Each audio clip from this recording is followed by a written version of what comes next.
अब class 10th का एक प्रश्न दिया हुआ है कि एक व्यक्ति ने 20,000 रुपये एक वर्ष के लिए सावधि जमा खाते में जमा करवाया।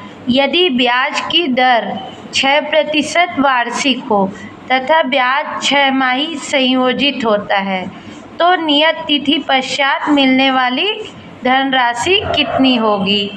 यह प्रश्न पूछा गया था छत्तीसगढ़ बोर्ड में 2022 के सेट ए बी सी तीनों सेटों में, है ना। तो इसे हल कर लेते हैं हम।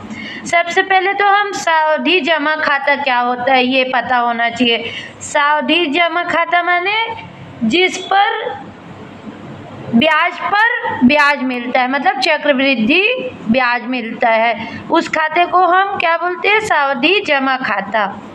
और क्या बोला है, ब्याज 6 माही संयोजित है, मतलब ब्याज 2 किस्तों में संयोजित है।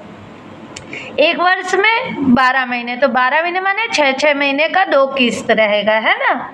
2 भागों में ब्याज, है ना, होगा। तो अब हल कर लेते हैं। हल अब इसमें तो सबसे पहले क्या क्या दिया हुआ है, तो अपने को 20,000 मूलधन दिया हुआ है, दिया है P बराबर 20,000, ठीक है। और समय क्या दिया हुआ है, समय हमको दिया है 1 वर्ष, तो N बराबर 1 साल, है ना, 1 वर्ष। और हमको R क्या दी हुई है, दर R बराबर दिया हुआ है 6% वार्षिक, ठीक है, 6% वार्षिक। और ब्याज क्या बोल रहे हैं, 6 माही संयोजित। अब चूंकि ब्याज क्या है, ब्याज है हमारा 6 माही संयोजित। ब्याज क्या है हमारा, ब्याज 6 माही संयोजित होता है, ठीक है, सावधि खाते में। इसलिए क्या हो जाएगा, इसलिए जो N होगा, 1 वर्ष माने 2 बार किस्त लिया जाएगा, है ना, 2 बार किस्त ब्याज का 6 महीने का। तो ये हो जाएगा N बराबर 1 गुणित 2 बराबर 2 6 माही, ठीक है, 2 6 माही हो जाएगा। और R बराबर 6% वार्षिक बोल रहा है, मतलब 6% वार्षिक देता है ना।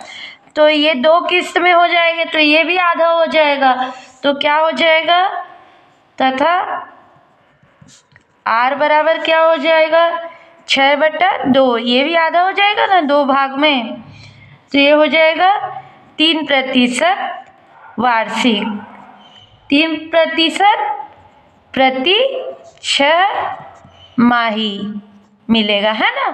का सूत्र सबसे पहले हम ब्याज निकाल लेंगे, है ना, सब पता चल गया अब हमको, तो ब्याज निकाल लेंगे। ब्याज क्या निकालने का सूत्र क्या होता है, A बराबर P मूलधन 1 + R/100,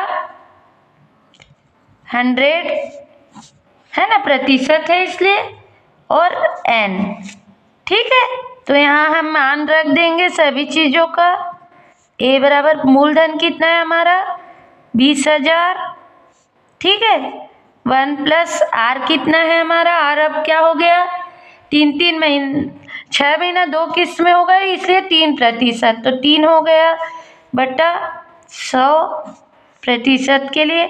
और N क्या है, 2 भाग में बढ़ गया है ना, 1 साल, तो ये 2, ठीक है। अब यहाँ से क्या आ गया हमारा, 20,000, इसका लघुत्तम निकाल लेते हैं, तो ये 100 आ गया, यहाँ कुछ नहीं माने 1 से 100 को भाग दिए तो 100 बार में गया, और 100 आया, उसको 1 से गुणा किए तो 100 धन, इसको 100 एक बार में चला गया, और 1 आया, उसको 3 से गुणा किए तो 3, और ये 2, ठीक है। ये आ गया हमारा 20,000, ठीक है। और इसका वर्ग माने 2 बार गुणा हुआ है, या इसको फिर से सरल कर लेते हैं, तो ये आ गया 103/100 का वर्ग, ठीक है। तो ये आ गया 20,000 गुणित 103/100 गुणित 103/100 भी लिख सकते हैं। ठीक है। अब यहाँ से जो कटेगा उसे काट, यहाँ कुछ नहीं है माने 1 है। ठीक है। अब काट देते हैं, ये शून्य ये शून्य ये शून्य ये शून्य ये शून्य ये शून्य ये शून्य ये शून्य कट गया। तो क्या आ गया हमारा 2 गुणित 103 गुणित 103। ठीक है। ये क्या हो गया, 2 तिया 6, 2 शून्य शून्य 2 एकम 2, 206 है ना, गुणित 103। तो इसे भी गुणा कर लेते हैं हम। इसको गुणा करेंगे तो क्या आएगा हमारा, इसको रफ में कर लेते हैं। 206 गुणित 103, तो 3 6 12 6 3 18 का 8 हाथ का लाए 1, 3 शून्य शून्य और 1 1 हो गया है ना। 3 दूनी 6, फिर कटमट शून्य का शून्य हो जाएगा। ठीक है। फिर यहाँ कटमट 1 से किए तो 1 छक्का 6, 1 शून्य शून्य 1 दूनी 2, तो ये क्या आ गया 8 1 6 6 12 हाथ का लाए 1 1 2, ये आ गया 21,218। 21,218 ये क्या मिला हमको, ए ब्याज मिला है ना। इसलिए ए बराबर 21,218 रुपये। ठीक है। इसलिए क्या हो जाएगा, नियत तिथि पश्चात मिलने वाली धनराशि, अतः नियत तिथि पश्चात मिलने वाली धनराशि 21,218 रुपये होगी। ठीक है। और प्रश्न में क्या पूछा था कि छमाही संयोजित है ना। तो छमाही संयोजित है तो उसके पश्चात जब निश्चित राशि की अवधि हो जाएगी तो उसके पश्चात मिलने वाली धनराशि कितनी होगी, मतलब हमारे पास धनराशि क्या मिलेगी, ये 21,218 रुपये। ठीक है। और यही क्या होगा हमारा आंसर।